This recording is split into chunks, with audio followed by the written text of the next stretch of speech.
Assalamualaikum warahmatullahi wabarakatuh. Perkenalkan, nama saya Nandika Putra Yuda Pratama, NIM 2017-443, mahasiswa Fakultas Hukum Universitas Muhammadiyah Malang.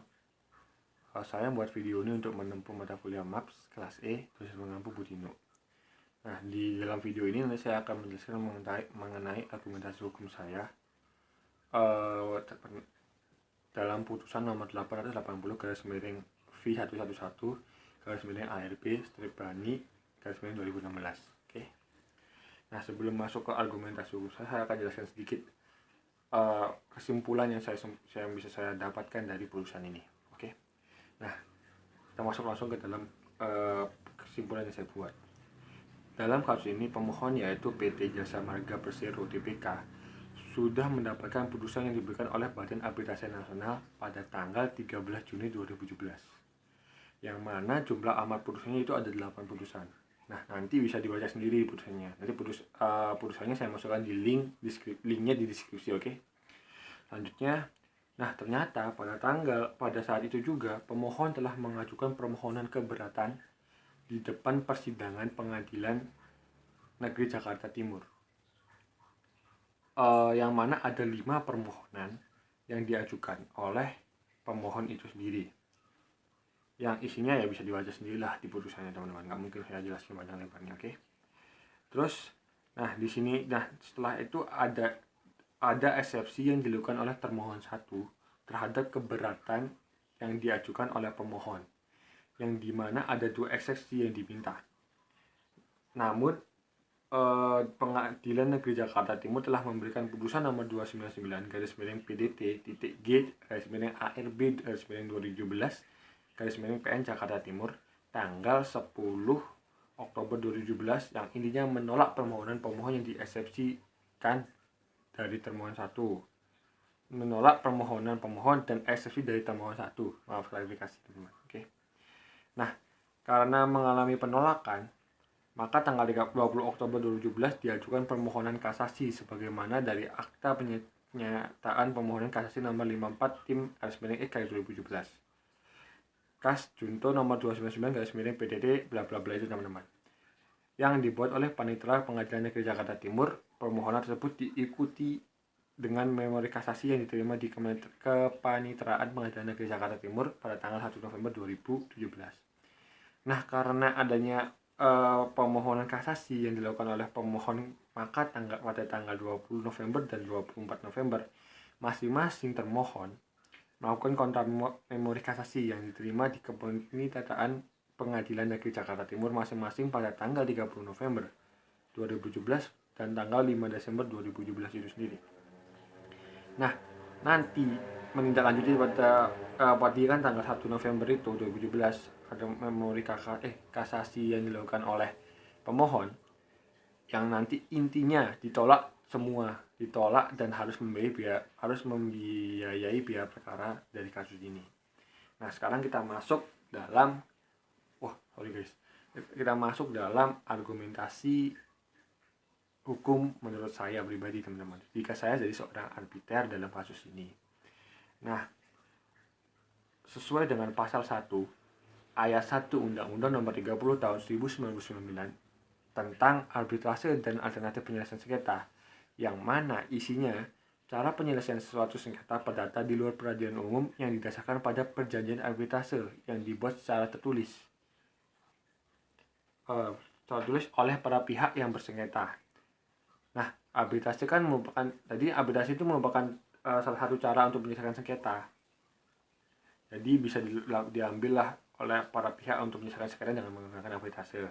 Nah, di kasus ini kan sudah ditulis ada putusan arbitrasenya dikeluarkan oleh BANI, Badan Arbitrase Nasional.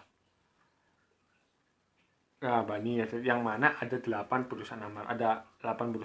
Jadi otomatis sudah bisa dibilang sudah mendapatkan penyelesaian dari kasus-kasus ini. Dan mengapa, yang saya bertanyakan, mengapa harus ada melakukan permohonan keberatan lagi kepada melakukan keberatan lagi lah intinya, teman-teman.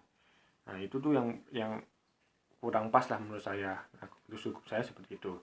Nah, itu nanti ada relasinya sama yang kedua, argumentasi hukum saya yang kedua.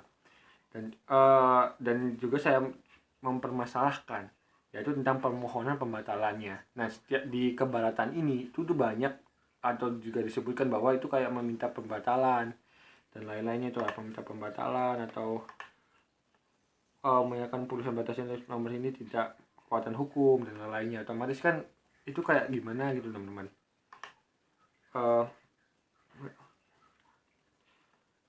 Pernah lakukan oleh pemohon harus dinyatakan terlebih dahulu. Nah, itu kan kenapa dia mesti kayak gimana itu. Jadi itu menurut saya harus dipertanyakan terlebih dahulu sih, mengapa kok mereka melakukan pembatalan seperti itu. Kan kalau emang udah setuju dengan putusan arbitrasinya, kenapa harus melakukan pembatalan? Dan sesuai dengan pasal 70 Undang-Undang Nomor 30 Tahun 1999 yang isinya terhadap putusan arbitrase, para pihak dapat mengajukan permohonan pembatalan. Memang benar bisa melakukan permohonan pembatalan.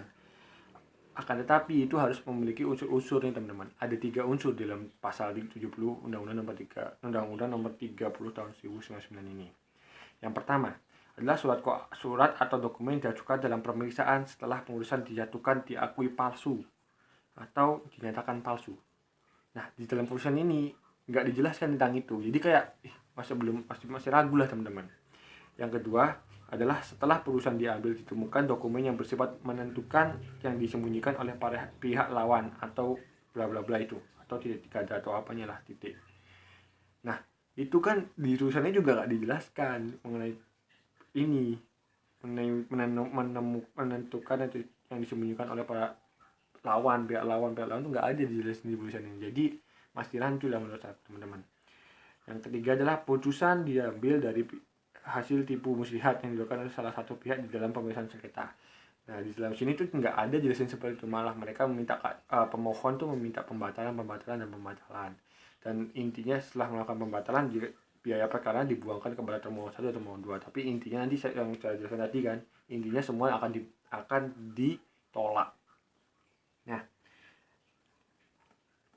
Nah, pada intinya pasal 70 ini menurut saya ada korelasi sih, ada itunya. Kenapa? Karena nggak bisa dikorelasikan karena putusan ini tuh putusan ini ingin dilakukan pembatalan putusannya, tetapi tidak memenuhi unsur-unsur ini untuk melakukan pembatalan arbitrase. Jadi nggak bisa lah menurut saya untuk melakukan pembatalan arbitrase, harus sesuai dengan putusan Bani itu sendiri. Kalau menurut aku pribadi, karena tidak ada unsur-unsur yang bisa memenuhi ya 3 unsur itu di putusan ini teman-teman. Nah, selanjutnya mungkin karena kalau menurut aku ya, ini pribadi aku sendiri teman-teman, dalam pasal 73 huruf A, tugas arbitrase berakhir jika putusan mengenai sengketa telah diambil. Nah, kan sudah di putusan sudah jelas kalau Bani udah mengambil putusannya. Tapi mengapa harus melakukan gugatan lagi, melakukan permohonan keberatan lagi? Jadi menurutku dan mereka intinya meminta pembatalan dan lain-lainnya itu teman-teman. Dan saat melakukan pembatalan mereka tidak bisa memenuhi unsur-unsurnya unsur-unsur pembatalan arbitrase, perjanjian arbitrasenya. Jadi menurutku nggak bagus, nggak bisa lah menurutku. Dan saat keluarnya Bani ini bisa dibilang, putusan Bani ini bisa dibilang ya tugasnya arbitrase selesai sesuai dengan pasal 73 huruf A. Mungkin sekian video yang bisa saya jelaskan tentang putusan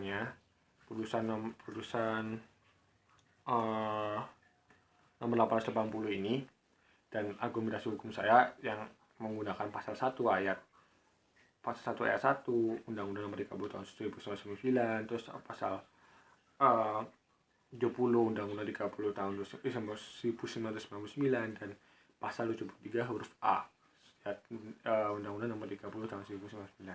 Sekian, mungkin agak belibet ya, mohon maaf ya teman-teman, karena udah malam, udah jam 12 lebih, karena tadi pabian dulu sama teman-teman, refreshing otak sebelum kita record. Oke. Sekian, wabillahi taufiq wal hidayah. Wassalamualaikum warahmatullahi wabarakatuh. Jangan lupa di like, comment, and subscribe. Thank you. Mantap.